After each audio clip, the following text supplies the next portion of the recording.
Lord, I need help understanding this part of Scripture. Isaiah 53:10. Yet it was the Lord's will to crush him and cause him to suffer. And though the Lord makes his life an offering for sin, he will see his offspring and prolong his days, and the will of the Lord will prosper in his hand. After he has suffered, he will see the light of life and be satisfied. By his knowledge, my righteous servant will justify many, and he will bear their iniquities. Therefore, I will give him a portion among the great, and he will divide the spoils with the strong, because he poured out his life unto death and was numbered with the transgressors. For he bore the sin of many and made intercession for the transgressors. God, it satisfied you to crush Jesus. It pleases you to bruise man.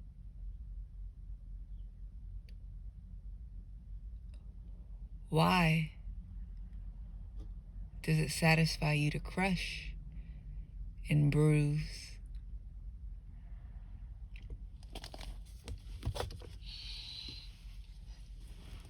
Jennifer,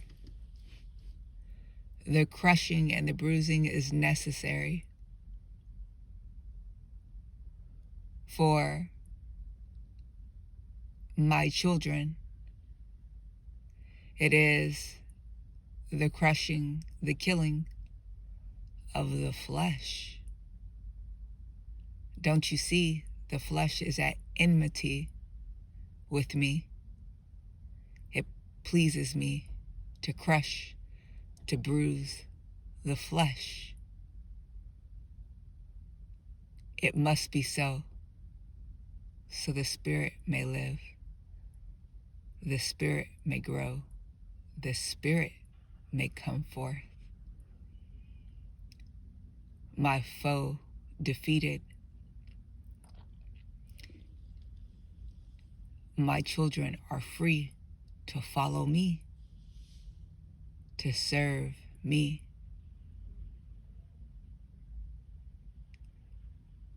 With my children, Jennifer, what actually bruises? What actually is crushed? Ego, vanity, expectation, certainty. What is it? Is it the soul that's being crushed?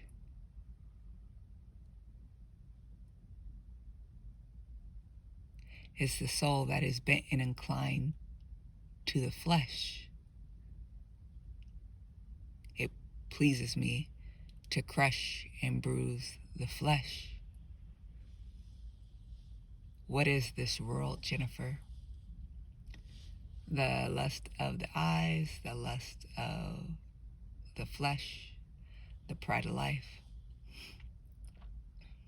Who's the ruler of this world, Jennifer? Satan. It pleases me to crush Satan. It pleases me to bruise him. It pleases me to kill the part in my children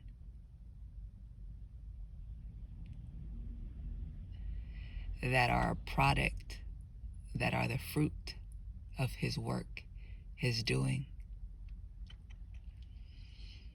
In the suffering, you are brought low. Jennifer, understand the suffering is because of resistance and because of not wanting to let go. It is because you are desperately holding on to that which does not serve you. It is the fight against me. See, when one is surrendered, when one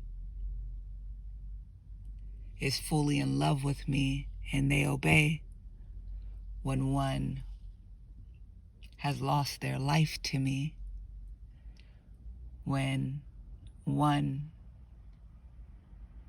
has died to themselves,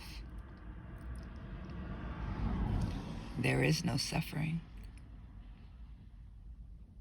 because they've died to themselves, and dead men don't feel. Satan loses his power because you cannot kill a dead man. It pleases me to see the flesh suffer, to see the flesh weaken.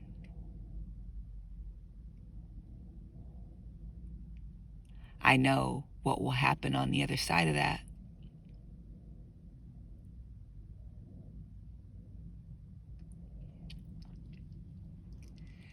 A soul that is properly aligned with my spirit, a spirit that is quickened, that is in control, that which is my glory to be revealed in and through them. I know on the other side of that suffering is the real them, the true them that I created. I know on the other side of that surface that suffering is purpose, is destiny, is this beautiful union between me and them.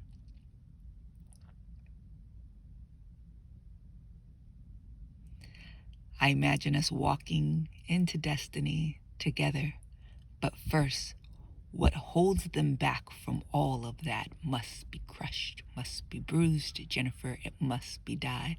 It must die. And yes, I take pleasure in that happening. I take pleasure in the producing of oil. It satisfies me. It pleases me to see the flesh